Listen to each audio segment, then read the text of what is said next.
here to purchase a phone. Please refrain from interrupting my work. Clearly, she perceived Wang Gan as one of those affluent youths who intentionally sought to disturb her. Of course, we are here to buy a phone. Wang Gan twitched softly, pointing at the latest model of the 5 on the counter. This one, I would like 10 units, he declared. 10 units? Ji Qinqin was taken aback, as were the other staff and customers nearby, who exchanged astonished glances. Chen Jing's mouth fell agape, unable to believe her ears. 10 units of the 5? What an astronomical sum. Has Wang Gan lost his senses? What's wrong? Are you worried I can't afford it? Wang Gan raised an eyebrow.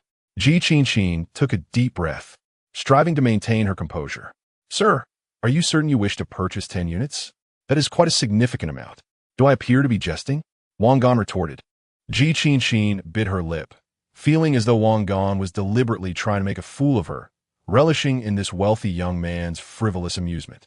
With a frosty demeanor, she replied, I apologize, but I do not have time to indulge your games, sir. If you are genuinely interested in purchasing a phone, I will be delighted to assist. If you merely wish to waste my time, I kindly ask you to leave. Chapter 40. Excessive playing games?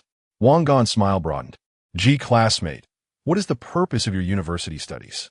Is it not to secure a good job and earn a greater income in the future? You toil here, earning how much a month? 3,000? 5,000? He paused, his tone laced with a hint of mockery. To be honest, I admire your tenacity. Balancing school with work is commendable. But have you considered the purpose behind it all? If you truly need money, wouldn't it be wiser to work full-time and avoid tuition fees altogether? Wang Gan's words pierced Ji Qinqin's heart like sharp daggers. Her family circumstances were indeed challenging. Her tuition and living expenses were all earned through her painstaking labor. She yearned for success and longed to escape the shackles of poverty more than anyone else. Yet, she held on to her pride and principles. She refused to compromise her dignity for monetary gain, unlike some young women. My situation is none of your concern. Ji Qinqin's eyes glistened with unshed tears, but she fought to keep them at bay. With resolute defiance, she raised her head and gazed at Wang Gan, enunciating each word with determination. Even in my poverty, I will not accept any charity from you. Save your money for those willing to be bought. Well said. Wang Gan suddenly applauded, etchuding delicate. I admire your spirited nature. He then shifted his focus, pointing at the phones on the counter. However, business is business. I will take those 10 units of the 5.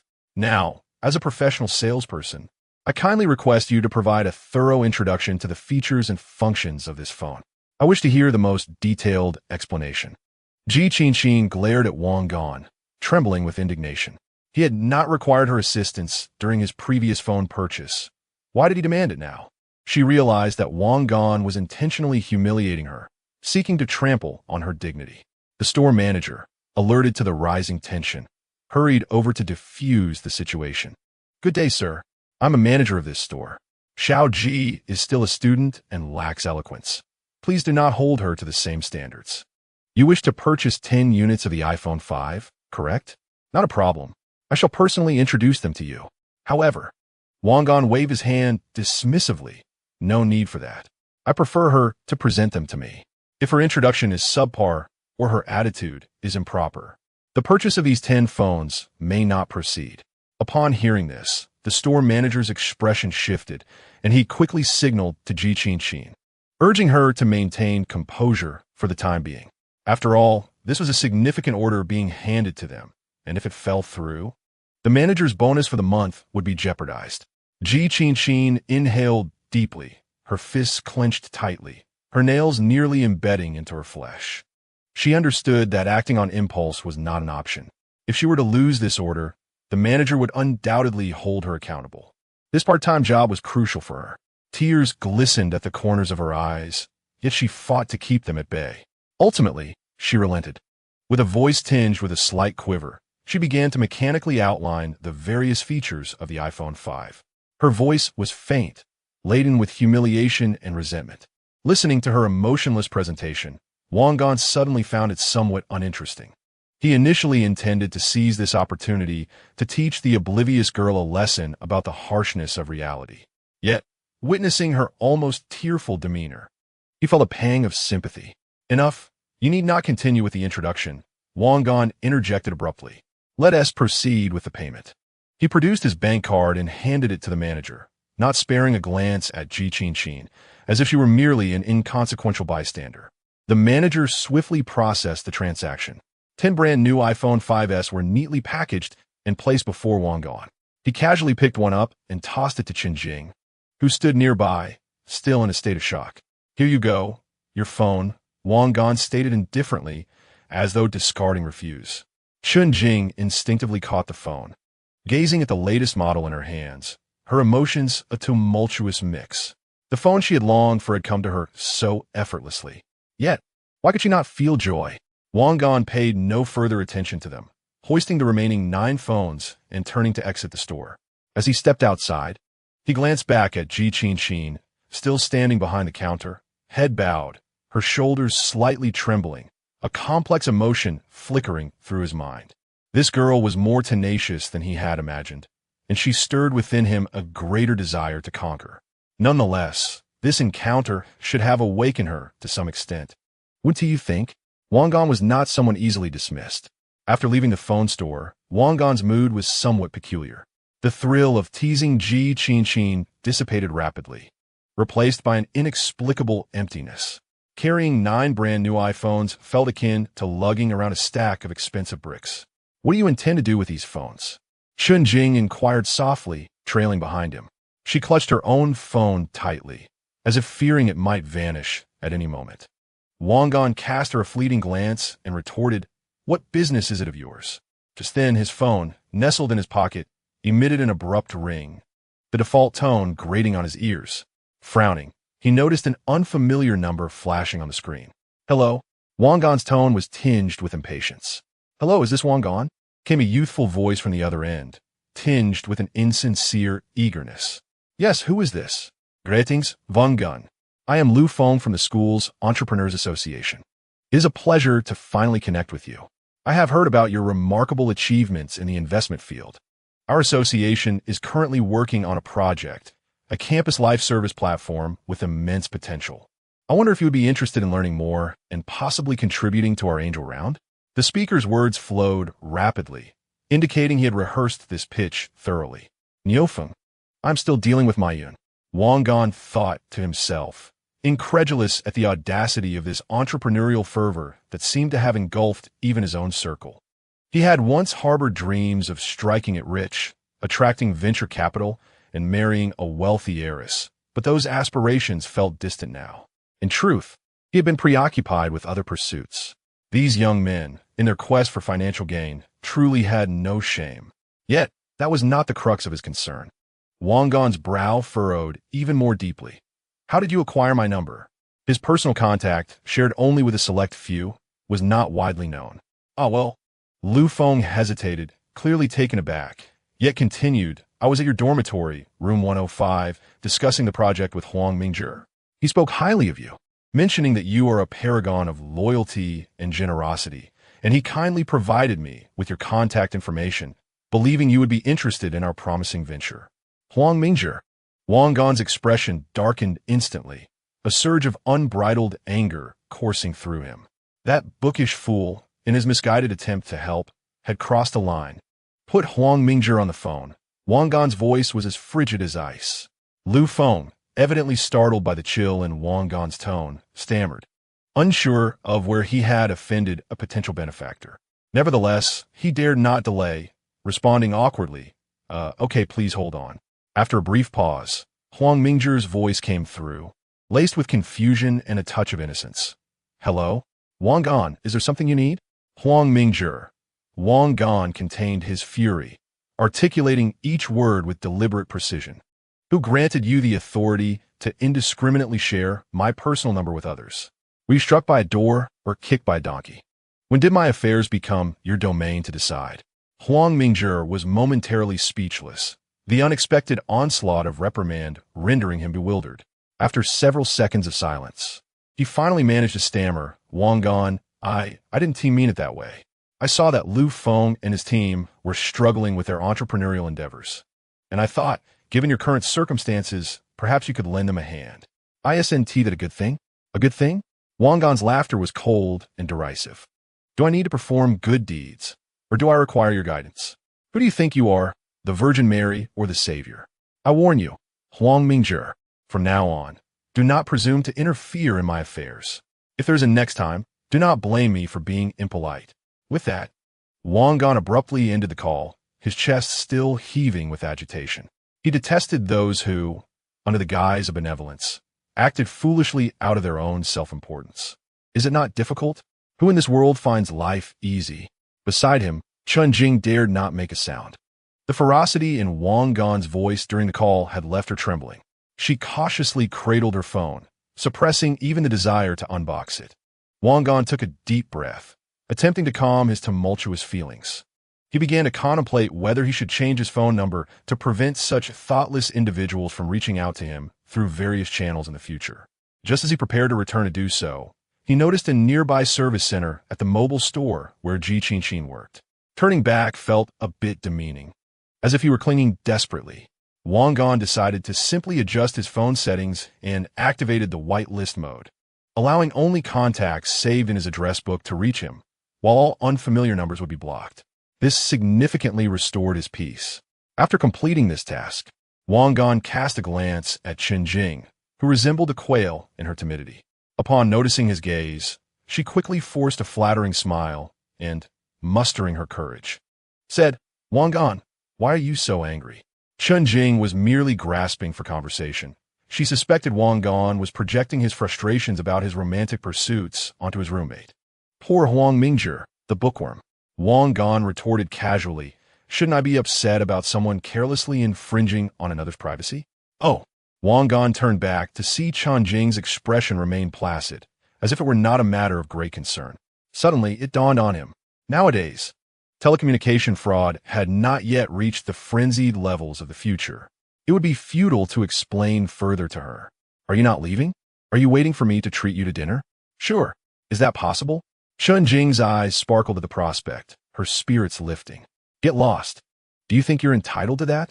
Wang Gan rolled his eyes dismissively and replied, "The phone has been received. Now you may return to school or attend to your own matters." Seeing Wang Gan lift his long legs to depart, Chen Jing hurriedly followed behind. "Thank you for the phone. I would like to invite you to a movie as a gesture of gratitude, if that is all right." Her voice dwindled to a whisper, her heart racing with anxiety. A smirk of unabashed derision curled at the corners of Wang Gan's lips. "A movie? With you? What sort of relationship do we share? Or do you believe you have the right to accompany me?" His words fell like a bucket of cold water, extinguishing the flicker of vanity and fantasy that had ignited in Chen Jing's heart. Her face flushed with embarrassment, alternating between red and pale. As she clutched her phone box tightly, her knuckles turning white, yet she could not muster a single retort. Indeed, what right did she have? Previously, she had mocked him, and now, after receiving a mere token of generosity, she wished to overstep her bounds. Wang Gan, disinterested in further engagement, withdrew his phone and promptly dialed Sun Qing's number. The call was quickly answered, revealing Sun Qing's voice, laced with a hint of languor and sweetness. "Hello, Gan-go. Prepare yourself. I'll be over to pick you up shortly for a movie tonight." Wang Gan's tone was unmistakably authoritative, imbued with a subtle command. Chen Jing's words had illuminated his path. As a university student, he should indeed relish life to the fullest. The cinema. It had been years since he had last spent money there. After starting work, he had resorted to casual browsing online. The quality of his life had been woefully inadequate. This had to change. He resolved to gradually rectify his frugal habits. "Wonderful. I'll get dressed beautifully and wait for you." Sun Qing's voice brimmed with excitement. In the background, another female voice could be faintly heard, presumably that of Sun Qing's roommate, Li Meili. "Is that the rich second generation calling?" "Qing, let me tell you, associating with older men is fine, but with younger wealthy ones? They are fickle and unreliable. Don't foolishly waste your youth, only to end up with nothing." Sun Qing seemed to cover the mouthpiece, her voice lowered. "Got it. Meili Jia, I know my limits." She then returned to the phone with a sweet tone. "Gan-go. I'll be waiting for you, moi." Wang Gan ended the call, a cryptic smile gracing his lips. Sun Qing was a woman with clear ambitions, unrestrained by the so-called constraints of friendship, fully aware of her desires. This arrangement was quite advantageous. Each party could fulfill their own needs with simplicity. He refrained from glancing at Chun-Jing again and walked directly to the parking lot to his BMW 7 Series. It was still early, and the time required for the girls to prepare could be endless. He had no intention of waiting idly. That was the behavior of a sycophant. Moreover, he had a more pressing matter to attend to, placing his third bet for the World Cup.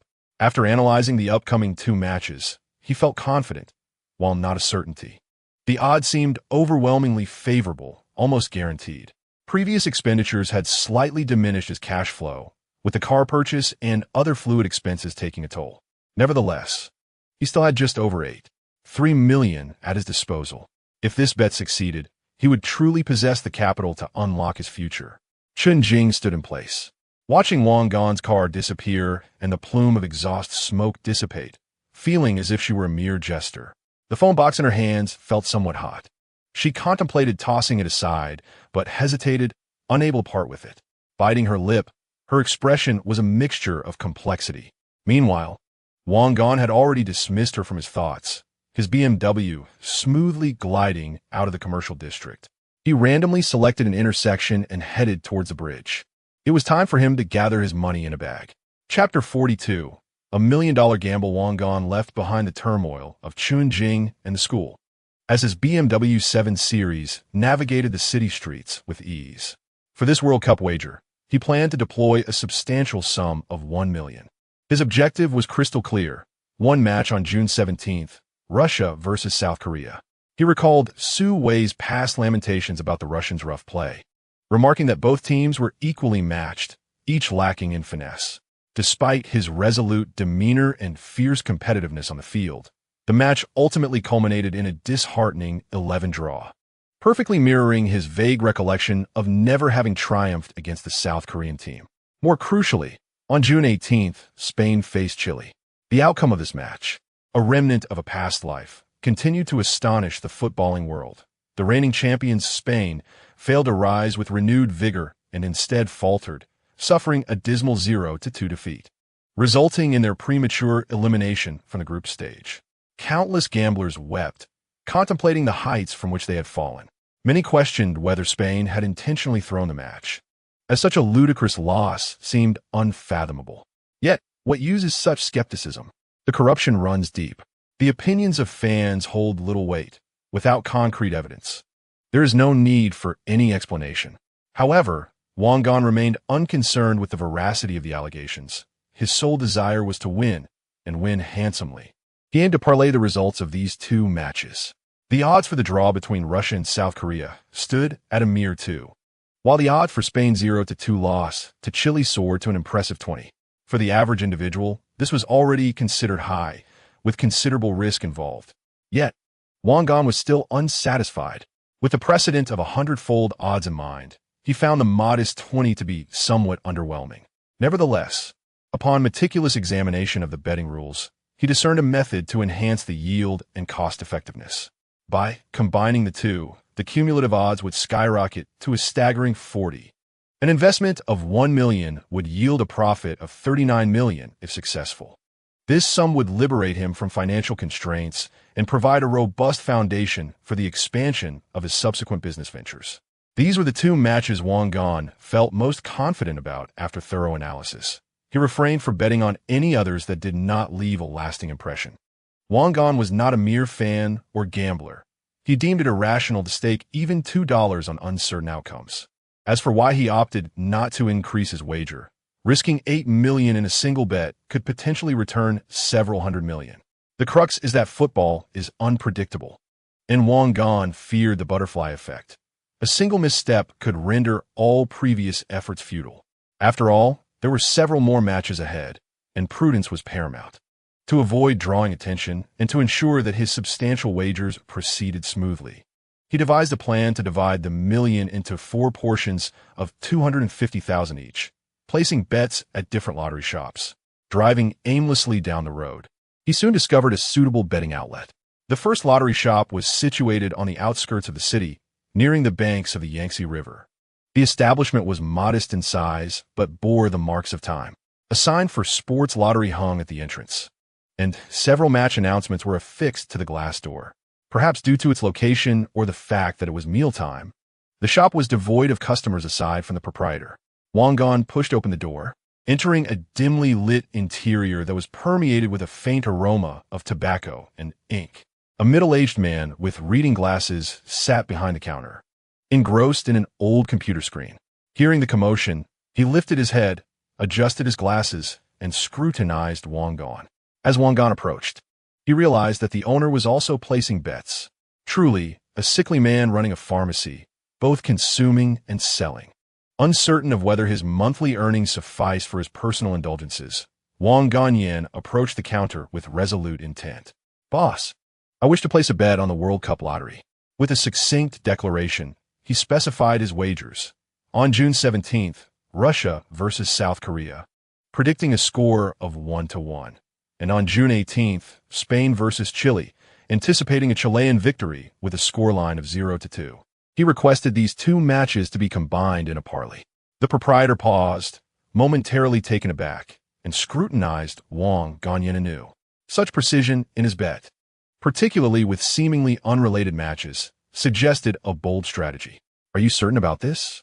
The odds are steep and the risks considerable," the boss cautioned kindly. "I am certain," Wang replied calmly, placing his bank card on the counter. "Please wager 250,000 for me." 250,000. The owner's eyes widened slightly. It was rare to encounter a young man so willing to stake such a substantial sum on a lottery ticket. He reiterated, "Young man, have you truly contemplated this?" "What if, boss? Just proceed with my request. I will bear the consequences, win or lose." Wang Ganyan smiled, exuding an undeniable confidence. Seeing his unwavering determination, the proprietor ceased further admonitions. He took the card and began inputting the details into the betting machine. As the device wording clicked, he remarked, "You seem quite knowledgeable." "Young man, indeed, I am confident I will win," Wang Ganyan responded with a grin. "Why not join me in this venture? I assure you, you will win too." "Huh, I prefer to follow my own instincts," the boss replied, dismissing the notion. As for the match on the 17th, Spain conceding 2 more goals? That is utterly implausible. No defending champion would allow such a scenario. However, he refrained from dampening the mood further, recognizing that everyone present was eager to profit from their wagers, confident in their strategies. After all, who would genuinely be there just to support the sport? At that moment, an unexpected complication arose. The betting machine jammed while printing the tickets, emitting a series of harsh, discordant sounds. "Oh, this wretched machine," the boss muttered under his breath, flustered as he patted the machine's exterior in an attempt to restore its functionality. Wang Ganyan remained composed beside him, exhibiting no signs of impatience. He understood that maintaining calm was paramount in such situations, especially with no onlookers present. "Apologies, it seems you've placed a rather substantial bet, and the machine has rebelled," the proprietor remarked after struggling for some time, beads of sweat forming on his brow. Finally, he extracted the jammed ticket paper, only to find it rendered void. He offered an apologetic smile. "I'm terribly sorry, young man. This machine is temperamental. I will reprint your tickets." After re-entering the data, the process proceeded smoothly this time. One by one, the tickets emerged from the printer, and the boss meticulously verified each before handing them to Wang Ganyan. Wang, too, was diligent in his scrutiny upon receipt. Otherwise, it would truly be a grave error, leaving one in fits of laughter. After carefully reviewing the aforementioned betting information and amounts, and confirming their accuracy, he meticulously stored them away in his newly purchased backpack. The malfunctioning machine operated with a sluggishness that cost him an additional 10 minutes beyond Wang Gan's estimate. Once everything was securely packed, the bag was filled to approximately 1/5 of its capacity. "Thank you, boss." "Not at all. Wishing you the best of luck, young man." The proprietor displayed a professional smile, having earned a substantial commission of 7%. Yet, he mused internally, wondering whether this young man possessed insider knowledge or simply had excess funds to squander. Such a method of purchasing was akin to tossing money into the water. Wang Gan nodded slightly, turning to exit the lottery shop. His first investment of 250,000 had been placed, leaving him with remaining. Taking a deep breath, he approached his vehicle, preparing to head to the next destination. Chapter 43. The privileges of a valued client having left the first lottery shop, which had been somewhat tumultuous. Wang Gan navigated his car through the urban landscape, mentally mapping out his subsequent route. He resolved not to allow past setbacks to hinder his progress, opting instead to seek out shops with newer machines, lest he waste further time. The second lottery shop was situated beside a relatively bustling commercial street. Its exterior significantly brighter than the first, adorned with various winning announcements and event analysis charts. The proprietor, a shrewd man in his 40s, observed with keen interest as Wang Gan parked his BMW 7 Series at the entrance, a flicker of barely perceptible excitement sparkling in his eyes. "Boss, I'd like to place a bet for the World Cup." Wang Gan entered the shop, straightforward as ever. The proprietor, clearly adept at dealing with clientele, recognized that young patrons arriving in such luxury vehicles were rare. If he could cultivate this into a regular customer, it would ensure a steady stream of income for him. He approached warmly, exclaiming, "Ah, the boss has arrived. Which matches are you interested in today?" Addressing him with utmost courtesy, he promptly produced a set of betting slips. Wang Gan inclined his head slightly and recited the exact same betting details as before: a draw between Russia and South Korea at 1-1, and a loss for Spain against Chile at 0-2, both combined in a parlay wager of 250,000. Upon hearing this, the proprietor's smile broadened even further. Such a precisely calculated high-odds parlay, coupled with such a substantial wager, was undoubtedly a significant transaction.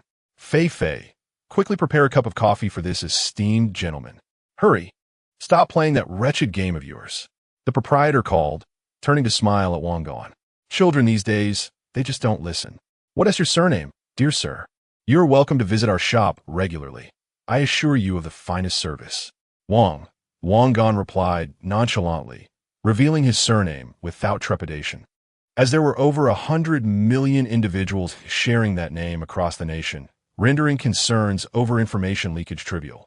At that moment, a young woman in her 20s, somewhat disheveled and clad in a hooded bear onesie, sauntered over with a cup of instant coffee. Wang Gan observed her and thought she resembled a typical reclusive homebody from a later era. However, she was marginally better off, having not completely sequestered herself indoors and still willing to assist in the shop. "Mr. Go, why are you shouting? You startled me, and now the game has crashed. I see you're in dire straits. Hurry and bring over those snacks you purchased for Wang Xiaoga to pass the time." Old Gu deftly managed his tasks while simultaneously reprimanding his daughter. The other lottery players observed this scene with envy and couldn't help but jest. "Old Gu, are you entertaining a client or your son-in-law? Will we ever enjoy such treatment? Scram, when will you all be clients, that I personally serve you tea?" The commission for lottery sales hovers around 78 points, varying slightly among different stores. With Wang's bet of 250,000, Old Gu stands to gain over 10,000. Quite a substantial business endeavor. Were it not for the World Cup spanning just over a month, he would have considered applying for a license to operate independently. Wang couldn't help but chuckle. He still hadn't completely shed the frugality of his past life, constantly fixating on such trifling gains. Gu Fei reluctantly brought over the snacks, exclaiming, "These snacks are quite expensive. I seldom indulge in them. Here, handsome, I doubt you'd enjoy these. I'll take them back then." Wang, noticing her stinginess, felt a mischievous delight. "I find them quite appealing. Let us leave them here for everyone to share." Wang's unconventional approach left Gu Fei fuming.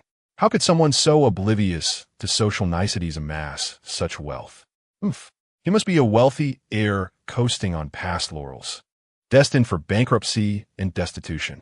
Unaware of Fei's muted curses, Wang distributed her snacks among the lottery enthusiasts present. "This instant coffee tastes like dishwater, lovely lady. Please fetch me a cup of milk tea." Drink if you wish." With that, Gu Fei turned to return to her gaming pursuits. Before Wang could respond, Old Gu interjected. Fei, hurry to the nearby Starbucks and grab a few cups. Fei, disdainful of her father's sycophantic demeanor, began a verbal sparring match with him. Wang, while checking his lottery tickets, was entertained by the unfolding drama. Old Gu worked swiftly, quickly processing a thick stack of lottery tickets. Seeing that he could not persuade his daughter, he apologized to Wang and prepared to make the trip himself.